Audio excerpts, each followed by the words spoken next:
সবাইকে নমস্কার ও আদাব।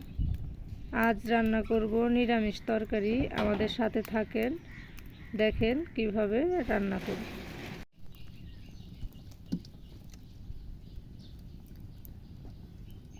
এখন তেল দিয়ে দিলাম কড়াইতে।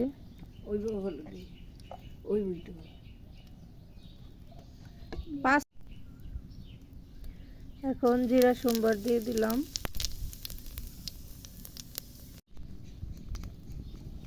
এখন একটা তেজপাতা সম্বারে দিলাম।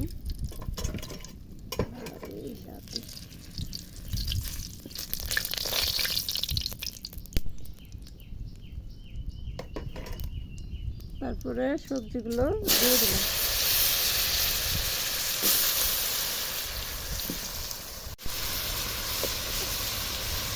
তারপরে একটু হলুদ দিয়ে দিলাম, তারপরে লবণ দিয়ে দিলাম। আমার রান্নাটা কেমন লাগে অবশ্যই কমেন্টে জানাবেন। যদি ব্লগটি ভালো লাগে তাহলে লাইক কমেন্ট শেয়ার করে দেবেন, চ্যানেলটিতে সাবস্ক্রাইব করে দেবেন।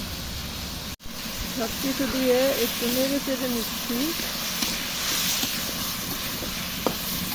আমাদের পাশে থাকবেন, আমাদের রান্নাটি দেখবেন শেষ পর্যন্ত। সবাই ভালো থাকবেন, সুস্থ থাকবেন। সবজিটা ভাজা হয়ে গেছে। এখন কড়াইতে জল দিয়ে দেব।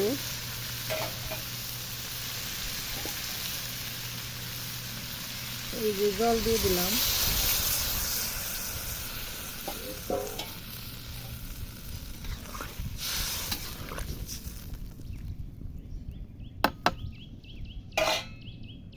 এখন একটু ঢেকে দেব।